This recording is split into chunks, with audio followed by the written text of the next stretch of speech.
लोगों द्वारा बनाए गए अब तक के सबसे कमाल के लीगो आइटम्स। आश्चर्यजनक मूर्तियों और कलाकृतियों से लेकर बेहद चालाक रोबोट्स तक। आइए हमारे साथ देखिए अब तक की सबसे अद्भुत लीगो आइटम्स की एक झलक।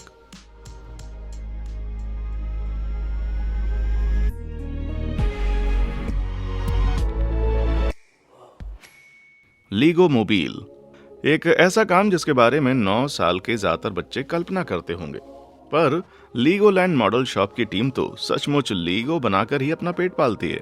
दिन रात वो सबसे ज्यादा दिमाग हिला देने वाले लीगो आइटम्स बनाने में लगे रहते हैं, जो अंत में लीगोलैंड और लीगो स्टोर्स में अपनी जगह बनाते हैं। जबकि लीगो बनाना बेशक बड़ा ही सीरियस काम है, फिर भी ये लोग मौज मस्ती को बहुत ही वक्त देते हैं और साथ में शरारतों को भी। बात 2011 की है, जब कैलिफोर्निया के लीगोलैंड मॉडल शॉप की टीम एक वॉल्वो XC90 के एक असली साइज के मॉडल को नए सिरे से बनाने के लिए कड़ी मेहनत कर रही थी, जिसे पहली बार 2004 में कुल 2,01,076 लीगो ब्रिक्स का इस्तेमाल करके बनाया गया था, जिसका मतलब हुआ कि कार का वजन आश्चर्यजनक रूप से 3,000 पाउंड था। लेकिन जब कार को फिर से बनाया जा रहा था, तो मॉडल शॉप के मैनेजर टिम पेट्चे ने देखा कि जनरल मैनेजर पीटर रोंस्टी की वॉल्वो XC60 एकदम उनके मॉडल जैसी थी। टीम ने प्लान बनाया और पीटर की कार को लीगो मॉडल से बदलकर उनके साथ प्रैंक करने की कोशिश की, किसी निंजा की तरह। उन्होंने चुपके से पीटर की कार की चाबियां चुराकर कार को कहीं पर छिपा दिया और उसकी जगह लीगो कार रख दी। फिर बस इंतजार करना था कि पीटर अपनी कार को नोटिस करे, या बल्कि उसकी कमी को। जैसा कि आप देख सकते हैं, उन्होंने प्रैंक को बड़े मजाकी अंदाज से लिया। मैंने तो अपने बॉस के साथ सबसे बड़ा प्रैंक तब किया जब मैंने अपने रिज्यूमे में खुद को मेहनती और उत्साही बताया था। असली साइज की लीगो कार वाकई में बड़ी ही इंप्रेसिव चीज है, लेकिन ये केवल एक मॉडल है जो कि काम नहीं करती। फिर भी ये आपको सोचने पर मजबूर तो कर ही देता है कि क्या लीगो से बनी हुई सचमुच चलने वाली कोई कार पॉसिबल हो पाएगी। खैर, अब सोचिए मत, क्योंकि असंभव लगने वाली उपलब्धि तब हासिल हुई जब लीगो ने अपने ब्रिक्स से न सिर्फ एक चल सकने वाली कार बनाई, बल्कि एक पावरफुल बुगाटी चिरोन बनाई। जी हाँ, पूरी तरह से लीगो ब्रिक्स से बनी एक सचमुच की कार, बुगाटी बेस समेत बेहतरीन डिटेल्स के साथ। ये लीगो सुपर कार लगभग इसके असली मॉडल जैसी है, बस इसकी स्पीड को छोड़कर। जरा इसको चलते हुए तो देखिए।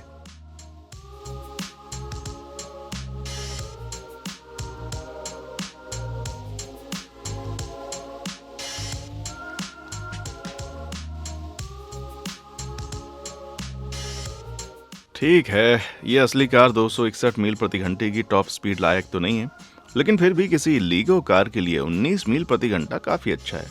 लेकिन ये आखिर चल कैसे रही है? जैसा कि मुझे यकीन है आप समझ गए होंगे, ये आपकी मामूली लीगो ब्रिक से नहीं बनी है, बल्कि लीगो टेक्निक से बनी हुई है। पूरे वीडियो में आप मुझे लीगो टेक्निक्स की बात कई बार करते हुए सुनेंगे, इसलिए ये ध्यान रखना उपयोगी है कि लीगो टेक्निक्स एक लीगो रेंज है जिसे खासकर जटिल मॉडल्स बनाने के लिए यूज किया जाता है, जैसे कि कार्स के मॉडल और तरह की मशीनें। इसे और बेहतर बनाने के लिए लीगो पावर फंक्शंस नाम की एक और रेंज भी है, जो ज्यादातर मोटर, बैटरी, लाइट्स और कोई भी ऐसी चीज है जो आपके लीगो मॉडल में थोड़ा सा पावर इंजेक्ट कर सके। इस बड़ी सी बुगाटी को बनाने के लिए टीम ने 10 लाख से ज्यादा टेक्निक पीसेस का इस्तेमाल किया, जिनमें से 56 को प्रोजेक्ट के लिए खास तौर पर बनाया जाना था, और इसे बनाने में लगभग 13,500 घंटे लगे। हुड के नीचे आपको एक जोड़ी बैटरियों से चलने वाले 2304 लीगो पावर फंक्शन मिलेंगे, जो इस गाड़ी को चलाते हैं। वैसे तो टीम कार को पूरी तरह लीगो से ही बनाने की कोशिश कर रही थी, पर कुछ ऐसे पार्ट्स भी थे जिन्हें अलग अलग चीजों से बनाने की जरूरत पड़ी। 1.5 टन का वजन सपोर्ट करने के लिए न सिर्फ एक स्टील फ्रेम जरूरी था, बल्कि उन्होंने असली बुगाटी व्हील्स का भी यूज किया, क्योंकि प्लास्टिक ब्लॉक से बने पहिए चलने लायक नहीं रहते। और एक साइड नोट, क्या आप जानते हैं लीगो तकनीकी रूप से दुनिया की सबसे बड़ी टायर निर्माता कंपनी है? हाँ, ये अलग बात है कि प्लास्टिक के छोटे छोटे टायर। लीगो से बना हाथ। ये मान लेना आसान है कि लीगो सिर्फ बच्चों का खेल है। मेरा मतलब है, मैं अमीर हो चुका होता अगर हर बार मॉम से ये बहस करते वक्त मुझे ₹1 मिलता। वैसे $469 के लीगो हॉगवर्ट्स कैसल के अलावा, जो वो मुझे हर क्रिसमस पर दिलाने से मना कर देती हैं, लीगो का इस्तेमाल वाकई में कुछ बड़े ही काम की चीजें बनाने में किया जा सकता है। मिलिए डेविड एगलर से। डेविड पोलैंड सिंड्रोम नामक एक बीमारी से ग्रसित हैं, जो मांसपेशियों और अंगों के विकास को प्रभावित करती है, और इसलिए वो एक अविकसित दाहिने हाथ के साथ पैदा हुए थे। लेकिन वो कहते हैं ना कि जब जिंदगी आपको नींबू दे तो आप उसका नींबू पानी बना लीजिए। या डेविड के मामले में कहें तो लीगो नेट बना लीजिए। 9 साल की उम्र में डेविड को लीगो का जुनून था और अपने सीमित हाथों का यूज करते हुए वे अपनी उम्र के किसी भी दूसरे बच्चे की तरह इन प्लास्टिक ब्रिल्स से खेला करते थे। लेकिन तभी डेविड को लीगो से खुद के लिए एक कृत्रिम हाथ बनाने का ख्याल आया और वैसे तो उन्होंने एक शानदार प्रयास किया, लेकिन उसकी सीमित सप्लाई और ज्ञान का मतलब था कि कृत्रिम हाथ ना तो काम करता था और ना ही टिकाऊ था। इसके 9 साल बाद 18 की उम्र में डेविड ने अपना पहला लीगो प्रोस्थेटिक बनाया, जिसे उन्होंने MK1 का नाम दिया। लीगो टेक्निक्स रेंज से डेविड एक फुल साइज का आधा काम करने वाला कृत्रिम हाथ बनाने में कामयाब रहे। पूरी तरह से मैनुअल ये हाथ असल में एक प्रोटोटाइप की तरह काम करता है, जो उसके प्रभावित हाथ को ऊपर उठाने पर कोहनी सिकुड़ जाती है, जो फिर 2 डोरियों को कस देती है जो उंगलियों तक जाती हैं और एक पिंसर जैसा मूवमेंट बनाती हैं जिससे वे चीजों को पकड़ सकते हैं। लेकिन कमाल का होने के बावजूद इसका मैनुअल नेचर डेविड के प्रभावित हाथ की सीमित ताकत पर बहुत ज्यादा निर्भर था, जिससे इसका यूज करने में वो काफी थक जाते थे। इतना ही नहीं बल्कि वे चीजों को केवल तभी पकड़ पाते थे जब उनकी कोहनी मुड़ती थी। तब से डेविड ने अपने लीगो हाथ के 4 और वर्जन बनाए। इनमें से लेटेस्ट है MK5, जो लीगो पावर फंक्शंस की बदौलत 5 उंगलियों वाला एक मोटराइज्ड मॉडल है, जिसे डेविड अपनी ऊपरी भुजा में छोटी छोटी हरकतें करके नियंत्रित करते हैं, जिसका मतलब है कि वो कोई भी भारी सामान उठाने के लिए अपने इस हाथ पर भरोसा कर सकते हैं। इस मकसद के प्रति उनके ज्ञान और जुनून को देखते हुए इसमें कोई हैरत की बात नहीं है कि डेविड ने यूनिवर्सिटी में बायो इंजीनियरिंग की पढ़ाई की और उनका सपना है कि एक दिन वो ऐसा कृत्रिम हाथ बना सकें जो जरूरतमंदों के लिए काफी सस्ता और कामगार हो। मेरा मतलब है मेरे पास 2 पूरी तरह से काम करने वाले हाथ हैं, फिर भी मुझे भी इनमें से तो एक चाहिए होगा मेरे भाई। लीगो से बनी लूम मशीन। लगातार विकसित हो रही आधुनिक दुनिया में सबसे महत्वपूर्ण आविष्कारों को हल्के में लेना आसान हो सकता है, जैसे कि साधारण लूम मशीन। उदाहरण के लिए अगर आपको नहीं पता कि ये क्या है तो बता दें कि एक ऐसी मशीन है जिसका यूज कपड़े बुनने के लिए किया जाता है। पुराने दिनों में कपड़े को हाथ से धागे से बुनना पड़ता था, लेकिन विक्टोरियन युग में पेश किए गए मैकेनिकल पावर लूम के साथ कपड़े का बड़े पैमाने पर उत्पादन आसानी से किया जाना संभव हुआ। भले ही ये उस समय के हिसाब से एक क्रांतिकारी कदम था, लेकिन टेक्नोलॉजी अब इतनी उन्नत हो गई है कि आप ऐसी मशीन लीगो से भी बना सकते हैं। इस पर यकीन करने के लिए आपको इसे वाकई में देखना होगा।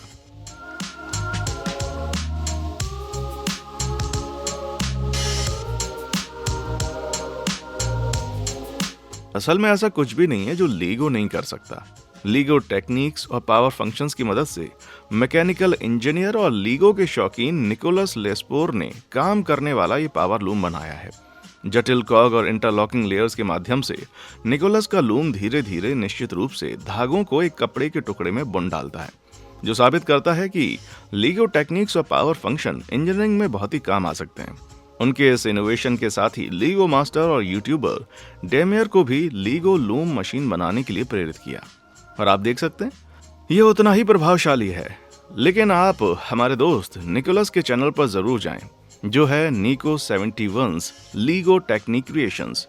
मैंने डिस्क्रिप्शन में लिंक डाल दिया है ताकि आप उसके और भी कमाल के लीगो क्रिएशंस को देख पाएं। लीगो से बनी टाइटैनिक। असली वाला टाइटैनिक स्टील और गढ़े हुए लोहे से बना था और हम सब जानते हैं कि उसका अंजाम क्या हुआ। सो लीगो से बना एक और टाइटैनिक बनाना शायद इतना अच्छा आइडिया नहीं होगा, भले ही ये ब्लॉक्स बड़े ही मजबूत क्यों ना लगते हों। खैर फिर भी 10 साल के ब्रेनियर कार्ल्स बेसन द्वारा बनाया गया टाइटैनिक, उसका ये छोटा सा मॉडल बड़े कमाल का है। जी हाँ, 2013 में यानी जहाज के डूबने के पूरे 101 साल बाद ऑटिज्म से ग्रसित ब्रेनियर बिंजर ने दुनिया का सबसे बड़ा टाइटैनिक लीगो मॉडल बनाया, जिसकी लंबाई 26 फीट, ऊंचाई 5 फीट और चौड़ाई 4 फीट थी। ये एक कमाल का काम है जिसके लिए 11 महीनों तक लगभग 700 घंटे काम करना पड़ा। ये वक्त इतना ज्यादा नहीं है जब आप गौर करते हैं कि असली शिप को बनाने में लगभग 26 महीने लगे थे। ब्रेनियर के दादाजी ने जहाज के असली ब्लूप्रिंट को छोटा करके बनाया, जिससे वे मोटे तौर पर अंदाजा लगाने में सक्षम रहे कि उन्हें कितने ब्रिक्स की आवश्यकता है, जो कुल मिलाकर 56,000 थी। इसे ध्यान में रखते हुए ये कोई हैरत की बात नहीं कि ब्रेनियर का मॉडल काफी डिटेल्ड और सटीक दोनों है। बस इसमें डार्थ वॉडर को भी यात्री के रूप में शामिल किया गया है। यार, इससे एक बहुत ही अलग फिल्म बनकर उभर आती है। ब्रेनियर की इस उपलब्धि ने इतना ध्यान आकर्षित किया कि उन्होंने अपने ऑटिज्म पर एक टेड टॉक भी किया, जिसमें उन्होंने बताया कि उनकी बीमारी के कारण वे ऐसे कमाल के अचीवमेंट हासिल कर सकते हैं, लेकिन उन्हें बातचीत करने और सामाजिक रूप से घुलने मिलने में कठिनाई भी होती है, इसलिए वे अक्सर अकेला महसूस करते हैं। खैर, वो इतने भी अकेले नहीं हैं, क्योंकि उनके पास लीगो ब्रिक्स हैं, जिन्हें वो अपना सबसे अच्छा दोस्त बताते हैं। और यही है लीगो की असली ताकत। लीगो नालिसा एक ऐसी लड़की के हिसाब से जो 10 में से ज्यादा 6 है।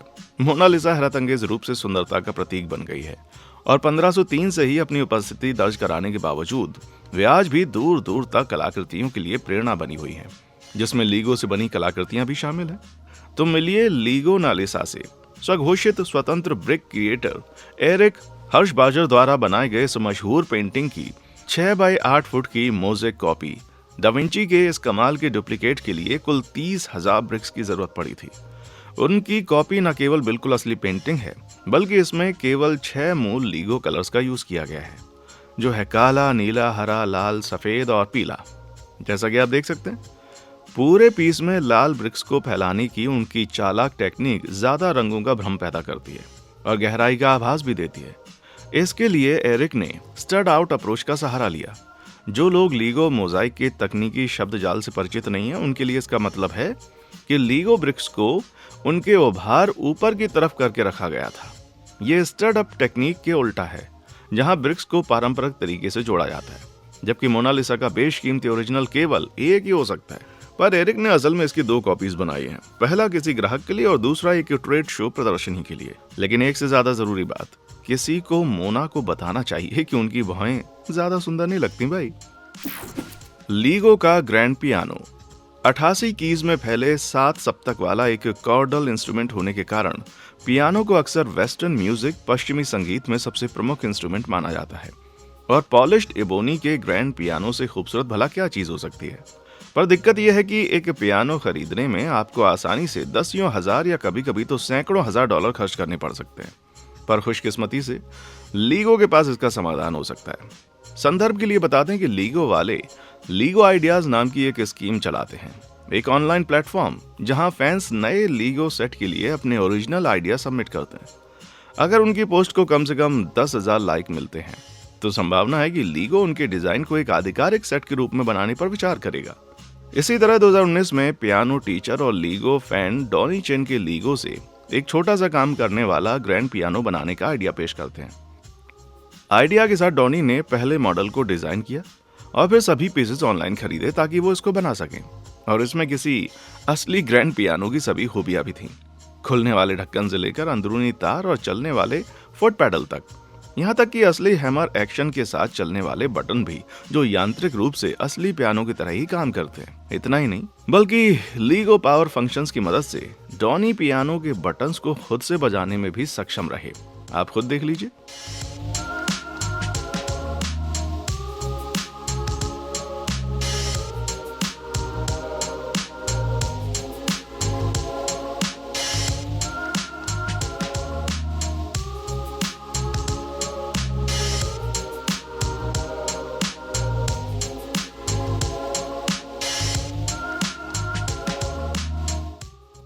है ना कमाल।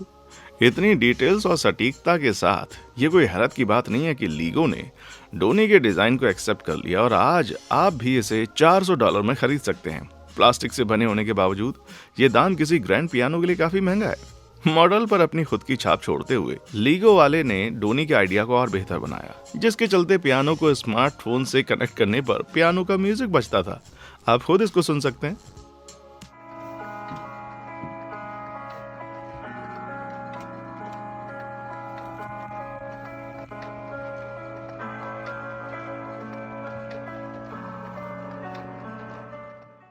वाह भाई वाह, इस बार किसी त्योहार पर तो मैं इसे जरूर खरीदने वाला हूँ। लीगो का बना नाश्ता। ये सीन इमेजिन करें, आप बेड पर लेटे हुए हैं, खिड़की से रोशनी आ रही है, तभी कमरे में कबाब की तेज खुशबू भर जाती है। आप उस खुशबू का पीछा करते हुए किचन में जाते हैं, ये सोचते हुए कि शायद मॉम आपके लिए नाश्ता बना रही है। लेकिन पता चलता है कि आपकी रसोई में लीगो से बना एक रोबोट खाना बना रहा है। यह सुनने में कहानी ऐसा लग सकता है, लेकिन बता दें कि लीगो के लिए सचमुच में आपके लिए नाश्ता बनाना संभव है। यकीन नहीं होता? खुद देख लीजिए।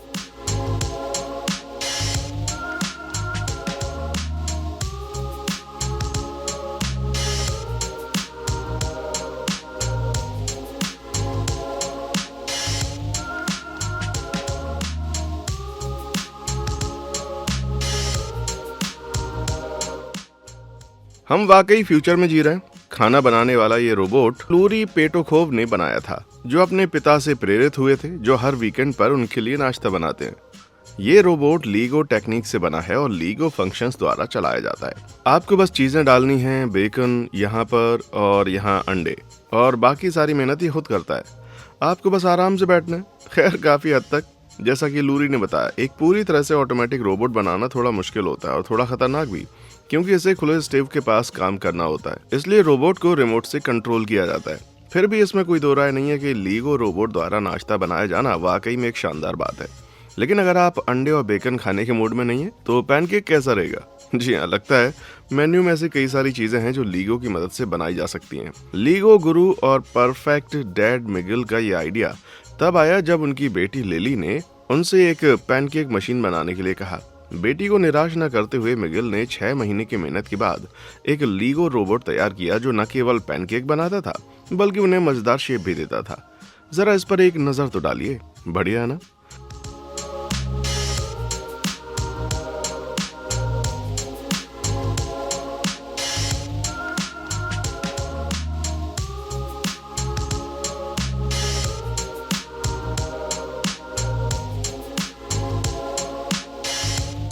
लीगो टेक्निक्स, पावर फंक्शन और मशीन प्रोग्रामिंग से तैयार की गई मिगिल की इस मशीन को बस एक हॉट प्लेट पर रखना होता है, फिर ये दिल खुश कर देने वाले पैनकेक तैयार करने लगती हैं।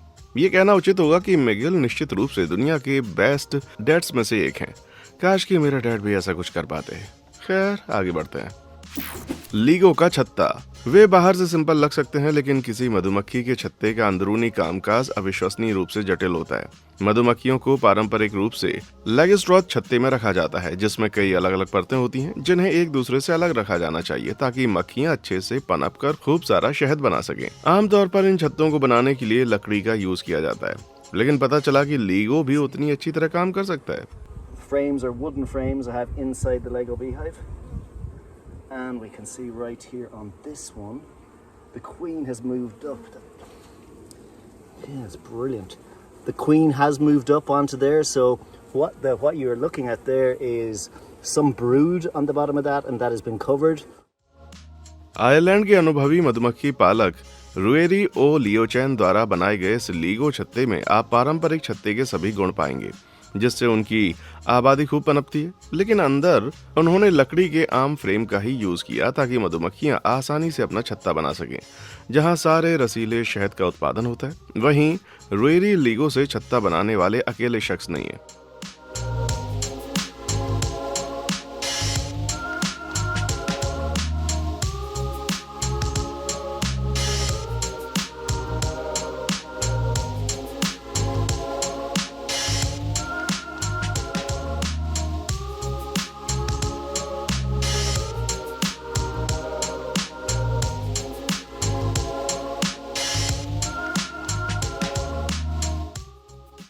जरा मधुमक्खी पालक बॉयज द्वारा बनाए गए इस छत्ते को भी देख लीजिए। रुएरी की तरह बॉयज की मधुमक्खियां भी पारंपरिक फ्रेम वाले लीगो में रहती हैं, जिससे वे अपना शहद सुचारू रूप से बना पाती हैं। लीगो की संभावना वाकई में हैरत अंगेज है। वाह भाई, मैं तो सचमुच बहुत ही प्रभावित हो गया हूँ। शॉन केनी। अब तक ये तो साफ हो चुका है कि लीगो से लगभग कुछ भी बनाया जा सकता है, लेकिन अब तक हमने जो कुछ भी देखा है वो शॉन केनी के काम के मुकाबले काफी फीका है। असली साइज के जानवरों और लोगों से लेकर मशहूर लैंडमार्क्स के डिटेल मॉडल्स तक शायद ऐसा कुछ भी नहीं है जिसे शॉन बना न सकें। जरा उनके द्वारा बनाए गए एफिल टावर के 7.25 फुट ऊंचे इस मॉडल को देखिए।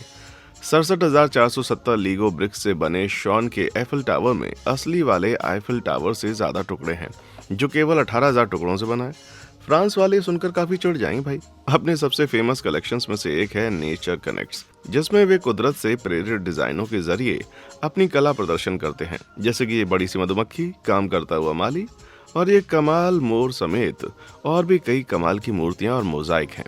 उनकी रचनात्मकता और पारखी नजर के चलते इसमें कोई हैरत की बात नहीं है कि अब वे अपने काम के पैसे लेते हैं, यानी अब वे लीगो बनाकर ही अपना पेट पालते हैं। अब ये हुआ ना असली अमेरिकन ड्रीम। लेकिन हमेशा से ऐसा नहीं था, बल्कि उन्होंने तो कंप्यूटर साइंस, फिलॉसफी और आर्ट में ग्रेजुएशन से शुरुआत की थी और एक कार्टूनिस्ट भी बन गए थे। लेकिन पिछले 15 सालों से शॉन बड़ी कंपनियों, डिपार्टमेंटल स्टोर्स, टीवी शो और यहाँ तक कि कई सेलिब्रिटीज के लिए भी लीगो मूर्तियां बना रहे हैं। उनका ये काम अमेरिका से लेकर ऑस्ट्रेलिया तक दुनिया के सभी कोनों में फैला हुआ है। सो अगर आप किस्मत वाले हुए तो आपकी नजर भी कभी उनके किसी पीस पर पड़ सकती है मेरे भाई। परछाई बदलने वाला लीगो पीस। अब तक हम कुछ बेहद कमाल की लीगो कृतियां देख चुके हैं, लेकिन मेरी राय कोई भी इस अगली कृति जितनी बेमिसाल नहीं है। जॉन वी मुंटियन द्वारा बनाए गए इस पीस को देखकर आपको लग सकता है कि शायद ये बस लीगो ब्रिक्स का आड़ा तिरछा गुच्छा है, लेकिन मेरे दोस्त आप पूरी तरह से गलत होंगे। पीछे से लाइट मारने पर यह बेढंग सा गुच्छा एक शानदार सी परछाई छोड़ता है और मॉडल को घुमाने पर परछाई कोई दूसरा रूप ले लेती है। पहले एक प्लेन, फिर आग उगलने वाला एक ड्रैगन, फिर अंत में एक तितली। एक स्पेक्ट्रोस्कोपिस्ट होने के नाते जो लाइट के अवशोषण और उत्सर्जन को स्टडी करने वाले शख्स को कहते हैं, जॉन ने अपने इस कमाल के पीस को बनाने से पहले एक लाइट सिमुलेटर में अपने पीस का एक डिटेल्ड 3D मॉडल बनाया था। जब उन्हें यकीन हो गया कि डिजाइन काम कर सकता है, तो उन्होंने एक ब्रिक जोड़कर जटिल डिजाइन वाले इस मॉडल को बनाना शुरू किया। 3 अलग अलग परछाइयां बनाने के लिए डिजाइन बिल्कुल सटीक होना चाहिए था, इसलिए एक भी ब्लॉक गलत नहीं लगाया जा सकता था, जो कि बहुत ही मुश्किल काम है क्योंकि फाइनल शेप तीनों में किसी भी चीज जैसा नहीं लगता है। फिर भी आकृतियों का ये स्ट्रक्चर बहुत ही कमाल की परछाइयां बनाने में सक्षम है जो मैंने कभी देखा है। भले ही जॉन एक स्पेक्ट्रोस्कोपिस्ट हैं, पर मेरे हिसाब से उन्हें एक शैडो मास्टर कहा जाना चाहिए। नेथन सवाया। जब हम क्लासिक मूर्तियों के बारे में सोचते हैं, संगमरमर से तराशी गई छोटे लिंगों वाले पुरुषों की मूर्तियों का ख्याल आता है, लेकिन इन दिनों ललित कला की दुनिया में लीगो किसी भी अन्य मटेरियल जितना ही यूज किया जा रहा है। मिलिए नेथन सवाया की आर्ट से। ह्यूमन फॉर्म पर फोकस रखते हुए नेथन अपनी कृतियों में अक्सर गहन दार्शनिक विषयों को दर्शाते हैं। उदाहरण के लिए उनके सबसे फेमस पीस में से एक येलो को ही ले लीजिए। पीले रंग की इस मूर्ति में एक आदमी को अपना सीना चीरते हुए दिखाया गया है, जिसके अंदर से ढेर सारे लीगो ब्रिक्स बाहर गिरते हुए नजर आ रहे हैं, और लेडी गागा ने इसे अपने गाने गाय के म्यूजिक वीडियो में भी दिखाया है। इसी तरह ग्रे नामक एक दूसरे पीस में एक आदमी को ग्रे रंग की दीवार चीरते हुए दिखाया गया है, या इससे भी बेहतर रेड हेड कहा जाने वाला पीस जिसमें एक आदमी अपना सर उखाड़ते हुए दिखता है। वे और भी एब्स्ट्रैक्ट सब्जेक्ट्स को दर्शाते हैं, जैसे कि 3D शेप के सिर वाली ये आकृतियां। इनका मतलब है ये अंदाजा आप अपने हिसाब से लगाइए जरा। कहीं ऐसा तो नहीं है कि नेटफ्लिक्स के स्क्विड गेम के मुखौटों का आइडिया इसी से आया हो। लेकिन वे लीगो से सिर्फ मानव शरीर बनाने के अलावा और भी बहुत कुछ करते हैं। मेरे पसंदीदा पीसेस में से एक है चेलो का ये मॉडल, जिसे उन्होंने 2009 में बनाया था। चेलो वादक यो यो मा से प्रेरित होकर उन्होंने खुद को एक चेलो बनाने की चुनौती दी, जिसके लिए लगभग 7000 लीगो ब्रिक्स की जरूरत पड़ी। लेकिन उनके सभी पीसेस में सबसे प्रभावशाली है टीवी शो फ्रेंड्स के सेंट्रल पार्क का ये फुल साइज मॉडल, जिसे उन्होंने साथ ही लीगो कलाकार ब्रैंडन ग्रिफिथ के साथ मिलकर बनाया था। कुल 9,73,028 लीगो ब्रिक्स यूज करके इस जोड़ी ने मशहूर सेंट्रल पार्क को बेहतरीन डिटेल्स के साथ तैयार किया है। इसे भला कौन पसंद नहीं करेगा। Friends, good details, good LIGO, very good. LIGO lift off. अब तक हम कई लीगो मशीन्स देख चुके हैं, नाश्ता और पैनकेक बनाने वाली एक मशीन और कपड़ा बुनने वाली एक मशीन भी। सो इनसे भी बढ़कर भला क्या हो सकता है? हो सकता है क्या ये अगली लीगो मशीन जो कागज के प्लेन बनाकर उन्हें उड़ा भी सकती है? ये शुरू हुआ 2015 में एरो इलेक्ट्रॉनिक्स नाम की कंपनी के साथ, जो प्लेन और अंतरिक्ष यात्रा के लिए टेक्नोलॉजी बनाने का काम करती है। उन्होंने ब्राजील के रोबोटिक्स बिल्डर आर्थर सेसेक को सिर्फ लीगो से बने एक ऑटोमेटिक पेपर प्लेन मेकर बनाने का काम सौंपा, और तो और उन्हें ये तैयार करने के लिए सिर्फ 4 दिन दिए गए। हमने अब तक जितनी भी लीगो मशीनें देखी हैं, उनकी तरह आर्थर के पेपर प्लेन मेकर को लीगो टेक्निक्स और लीगो फंक्शंस की जरूरत थी। महीनों की गणना, प्रोग्रामिंग और रातों की नींद हराम करने की बात तो छोड़ ही दीजिए, लेकिन अंत में उनकी मेहनत पूरी तरह से वसूल हो गई। जरा इसे काम करते तो देखिए। जैसा कि आप देख सकते हैं, रबर के पहियों की मदद से A4 पेपर का एक टुकड़ा मशीन में डाला जाता है। फिर हाइड्रोलिक पैनल कागज के ऊपरी कोनों को मोड़ते हैं, फिर कागज को रोल्स के माध्यम से धकेलते हुए सीधा करके प्लेन को उड़ान भरने के लिए रेडी किया जाता है। फिर प्लेन को हर बार एकदम सही ग्लाइड के साथ उछाला जाता है। अंत में एक ऐसी मशीन मिली गई जो समाज की असली समस्याओं का निवारण करती है। दुनिया का सबसे ऊंचा लीगो टावर। बचपन में हम सभी ने लीगो का सबसे ऊंचा टावर बनाने की कोशिश तो जरूर की होगी, लेकिन मुझे यकीन है कि ज्यादा टावर 4 फीट से ऊपर नहीं जा पाते थे, क्योंकि हमारे छोटे हाथ इससे ऊपर जा ही नहीं पाते थे। इस बात को ध्यान में रखते हुए बहुत ही कमाल का लगता है कि सबसे ऊंचे लीगो टावर का वर्ल्ड रिकॉर्ड 114 फुट और 11 इंच है। यानी किसी 10 मंजिला बिल्डिंग के बराबर। लेकिन ऐसा करने के लिए आखिर किसके पास इतना टाइम और एनर्जी थी भाई? तो बता दें कि 2015 में मिलान में लीगो स्टोर इटली ने लीगो स्टोर हंगरी को हराने का फैसला किया, जिन्होंने पिछले साल 114 फुट 5 इंच ऊंचा एक लीगो टावर बनाया था। लेकिन लीगो का ये इटालियन स्टैलियन सिर्फ शक्ति प्रदर्शन भर नहीं था, बल्कि टीम ने प्रण किया कि हर 1 सेंटीमीटर के बदले वे 7 यूरो का दान करेंगे, जो अंत में कुल 24,850 यूरो यानी $26,000 के बराबर हुआ। लीगो इटली के पास भले ही ऑफिशियल वर्ल्ड रिकॉर्ड हो, पर इजराइल के तेल अवीव में भी एक लीगो टावर था, जिसके लिए दावा किया गया था कि ये 117 फुट 11 इंच ऊंचा था, मिलान वाले टावर से 35 इंच ऊंचा। इसे 2017 में ओमर सयाक की याद में बनाया गया था, 8 साल का एक बच्चा जिसका 2014 में निधन हो गया था। 24 अलग अलग ऑर्गेनाइजेशंस के हजारों लोगों ने टावर के अलग अलग हिस्सों पर काम किया, जिसमें कुल मिलाकर लगभग 5 लाख लीगो ब्रिक्स का इस्तेमाल किया गया। लेकिन उनकी इस मेहनत के बावजूद टावर की ऊंचाई कंफर्म करने के लिए गिनीज वर्ल्ड रिकॉर्ड का कोई प्रतिनिधि मौके पर मौजूद नहीं था। सो बदकिस्मती से तेल अवीव का टावर आधिकारिक तौर पर दुनिया का सबसे ऊंचा लीगो टावर नहीं है, फिर भी वो सबसे ऊंचा तो है ही, है ना? एपिसोड 4, एक नया लीगो। स्टार वॉर्स और लीगो एक सिनेमा क्लासिक और दूसरा बचपन का सबसे पसंदीदा खिलौना, जिन्होंने मिलकर कई पीढ़ियों को बचपन से वयस्कता तक पहुंचाया है। और 2013 में जब इन दोनों ताकतों का मिलन हुआ तो नतीजे में मिला दुनिया का अब तक का सबसे बड़ा लीगो मॉडल।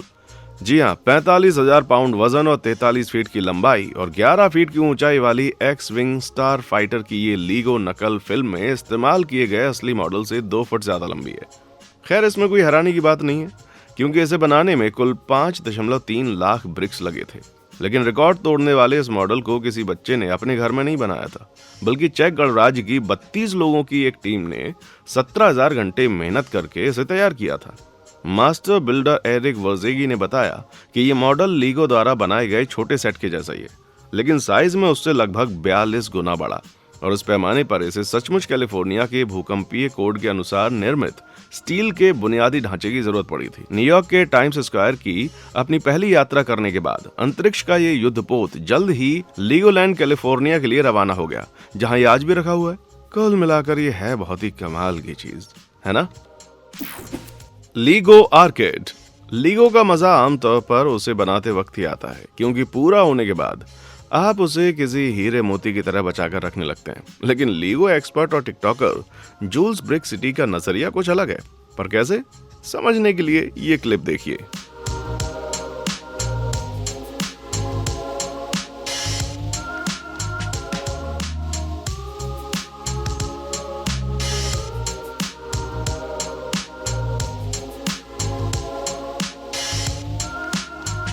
कमाल का है ना? लीगो ब्रिक्स, लीगो टेक्निक्स और लीगो पावर फंक्शंस का शानदार तरीके से इस्तेमाल करते हुए उन्होंने सचमुच काम करने वाला एक गेम कंसोल बनाया है, जो मोबाइल फोन के बेहद लोकप्रिय गेम सबवे सर्फर्स के इस वर्जन को डाउनलोड कीजिए।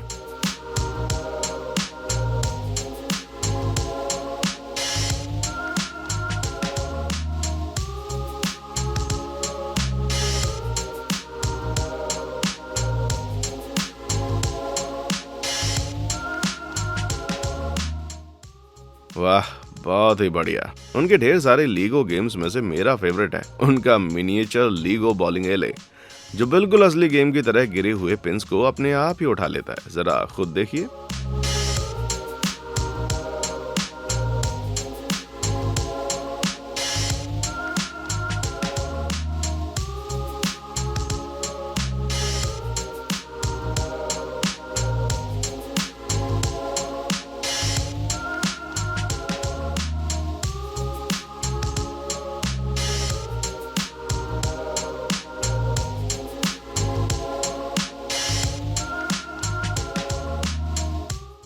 इसमें बस एक ही चीज की कमी है, वो है गटर बॉल फेंकने वाले हम जैसे लोगों के लिए छोटे छोटे बैरियर, छोटी छोटी बाधाएं जो हमेशा हम फेंकते हैं।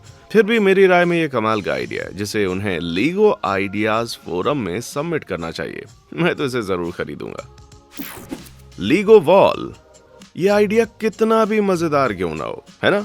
पर लीगो से बने घर में रहना शायद अच्छा नहीं होगा। लगातार लीगो पर पैर रखने से लेकर लीगो टॉयलेट पर बैठने तक ये सब वाकई में आसान नहीं होगा।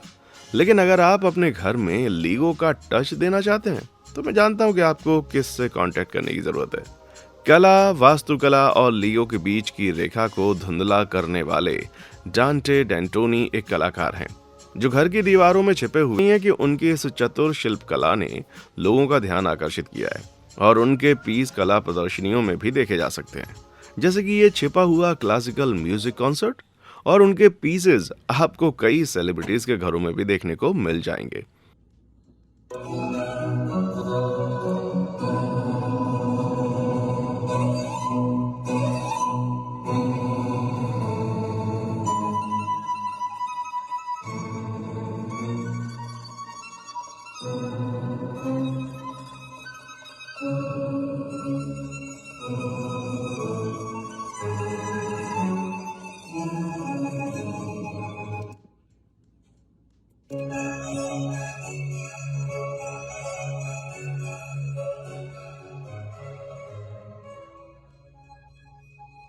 ये घर बड़ा ही शानदार है और सिर्फ उनका ही नहीं बल्कि डीजे जेड और बिजनेसमैन डेविड गुडमैन का भी घर है। अरे मेरी मॉम तो बहुत नाराज होती हैं अगर उन्हें पता चलता कि मैंने दीवार पर हथौड़ा मारा फिर छेद को लीगो से भर दिया। लीगो जेट इंजन, अगर कोई ऐसी चीज है जिसे आप लीगो से बनाने के बारे में कभी नहीं सोचेंगे तो वो है शायद एक जेट इंजन। खासकर इसलिए क्योंकि ये इंजन 3000 डिग्री फ़ारेनहाइट से ज्यादा तापमान तक पहुंच सकते हैं। बताने की जरूरत नहीं है कि प्लास्टिक जिसका मेल्टिंग पॉइंट सिर्फ 500 डिग्री फ़ारेनहाइट होता है, इसके लिए सही मटेरियल नहीं रहेगा।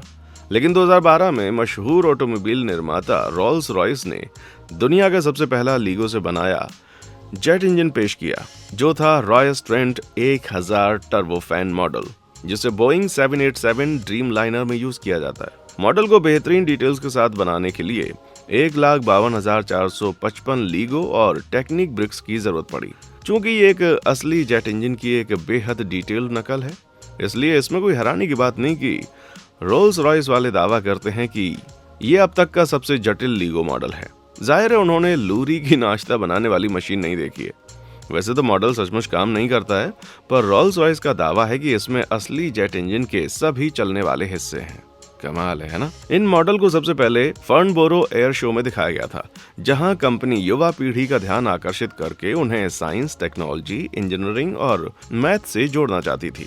मानो वो कहना चाह रहे हो कि बेशक हम जानते हैं कि साइंस और मैथ बहुत ही बोरिंग होती है, लेकिन देखो कम से कम ये लीगो से तो बना हुआ है ना? ठीक है दोस्तों, आज के लिए बस इतना ही।